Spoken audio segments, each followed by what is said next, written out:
Fala turma, tudo certo? Professor Hugo Santana Casteleto do curso de Licenciatura Geografia EAD Unicesumar, beleza? Pessoal, passando aqui para mostrar para vocês o modelo de transição demográfica e como ler o gráfico da transição demográfica.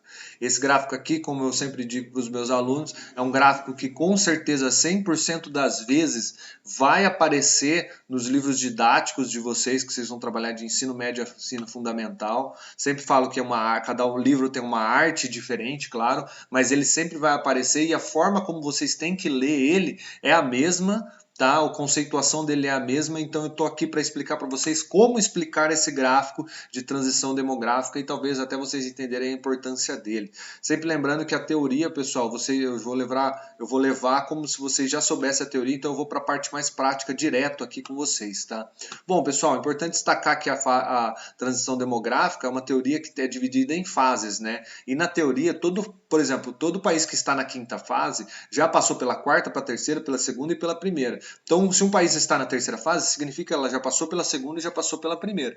Então, é uma teoria que diz que todos os países, uma hora ou outra, invariavelmente vai passar pelas 5 fases. Então, é importante destacar isso para vocês. Vamos falar um pouquinho da primeira fase aqui com vocês. Ó. Percebam sempre que nesse gráfico a linha de cima, que é a mais escura, ela vai representar a taxa de natalidade. A linha mais clara aqui ela vai representar a taxa de mortalidade. Tá? E essa linha aqui intermediária, ela vai representar o crescimento vegetativo, que é a diferença entre a natalidade e a mortalidade.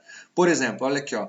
Esse aqui é um modelo, lógico que não é assim, mas olha, não é assim os valores foram inventados, tá? São fictícios, mas ó, nesse caso aqui, ó, a taxa de natalidade está próxima de 45. Vamos colocar 45 ali, tá? Ou vamos colocar 43, tá? 43 mais ou menos. A taxa de mortalidade ela está em mais ou menos 40 ali. Então, 43 menos 40 é igual a 3, olha lá. Ó. Repara, então essa linha aqui, ó, ela sempre vai representar a diferença dos valores aqui, tá certo?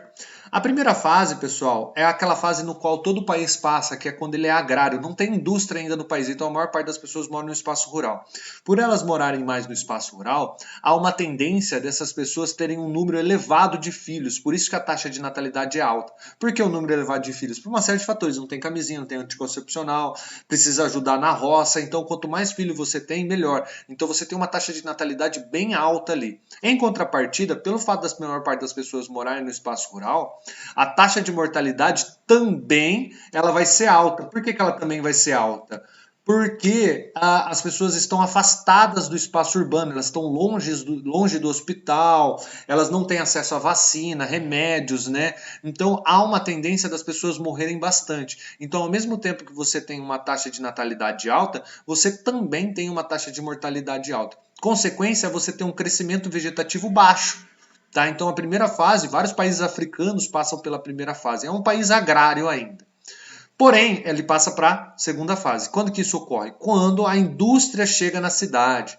A indústria chega na cidade, as pessoas optam por ir trabalhar na cidade, ir morar na cidade, largam o espaço rural e os países começam a se tornar urbanos.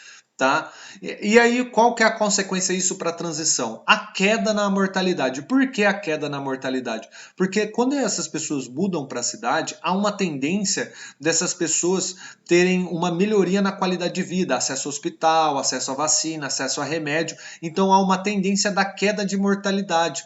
As pessoas deixam de morrer, não morrem mais.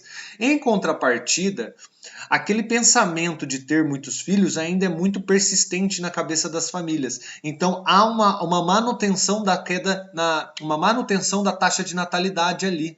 Então, enquanto você tem uma taxa de natalidade alta, você tem uma queda na taxa de mortalidade por causa da urbanização e o acesso à medicina. Então, a diferença entre um número elevado de pessoas nascendo e um número baixo de pessoas morrendo causa um aumento do crescimento demográfico. É na segunda fase que a gente tem a famosa explosão demográfica, que é quando o número populacional começa a disparar nesse país. Tá? E aí o país evolui economicamente, ó, vai para a terceira fase. O que acontece na terceira fase? Primeiro de tudo, pessoal, a mortalidade ela se estabiliza, ó, percebe? Por quê? Chega um certo nível de qualidade de vida, pessoal, que não tem, porque assim, não tem como morrer 0 pessoas, sempre vai ter alguém morrendo. Então chega um certo número ali que não tem como ir abaixo disso e nem também tem como ir acima disso. Por quê? Porque a qualidade de vida é muito alta. Então chega uma hora que a mortalidade ela estabiliza. Tá? Demonstrando qualidade no país. Ou em contrapartida, olha o que acontece com a natalidade, ela começa a cair. Por quê? Pessoal, porque, primeiro de tudo, as pessoas perceberam que morar na cidade é caro. Então aquela ideia de ter muitos filhos está errada. Por quê? Porque o custo de vida fica mais caro. Então as pessoas começam a planejar suas famílias, então há uma queda na taxa de natalidade. Elas começam a ter acesso a camisinha anticoncepcional, planejamento, educação, planejamento familiar e começam a planejar as suas famílias. Então há uma tendência na queda da taxa de natalidade, indo em direção à linha da taxa de mortalidade. Consequência, o crescimento vegetativo ele começa a diminuir. A população continua crescendo, tá, pessoal? Só que ele começa a diminuir, não cresce mais tão rápido assim. É o que o país passa hoje, o Brasil passa hoje. Tá? A gente tem uma taxa de mortalidade estabilizada e uma queda na taxa de natalidade visível. Consequência, uma queda na taxa de crescimento vegetativo. Na quarta fase, pessoal, é quando praticamente a taxa de natalidade se aproxima da taxa de mortalidade, deixando o crescimento vegetativo próximo do zero, tá? Bem próximo do zero aqui, ó. Tá? Praticamente a população não cresce mais, porque ninguém nasce e ninguém morre. Ninguém morre porque a qualidade de vida é muito boa e ninguém nasce porque a qualidade de vida é muito boa. As pessoas estão planejando a família, as mulheres vão para o mercado de trabalho com mais força e aí elas optam pela carreira ao invés de ter filho. Isso confronta com o papel de mãe. Então há uma queda na taxa de natalidade. Os países europeus já passam pela quarta fase, muitos deles já passam pela quarta fase. O crescimento vegetativo desses países estão próximo de zero. Tá? E aí, pessoal, na teoria original não tinha uma quinta fase, mas alguns países europeus já passam por uma quinta fase. O que seria isso? É quando o crescimento vegetativo ele se torna negativo, ou seja, a população começa a cair. A gente já tem alguns países da Europa que a população está diminuindo literalmente. Na quarta fase, pessoal, o crescimento está próximo de zero. Isso significa que continua crescendo, mas muito pouco mesmo. Na quinta fase, não. Na quinta fase a gente tem um decréscimo populacional. Por quê? Porque é a hora que ninguém mais quer ter filho. Ó. E aí esse momento é crucial. Que momento? O momento em que a taxa de natalidade ela fica menor do que a taxa de mortalidade, representando que estão nascendo menos pessoas do que morrendo, causando um crescimento negativo. Tá? À medida que o país evolui economicamente, acontece isso com ele. Tá certo, pessoal? Era isso que eu queria falar para vocês a respeito do modelo de transição demográfica. Até mais e forte abraço. EAD, Unicesumar, do meu jeito, no meu tempo, em qualquer lugar.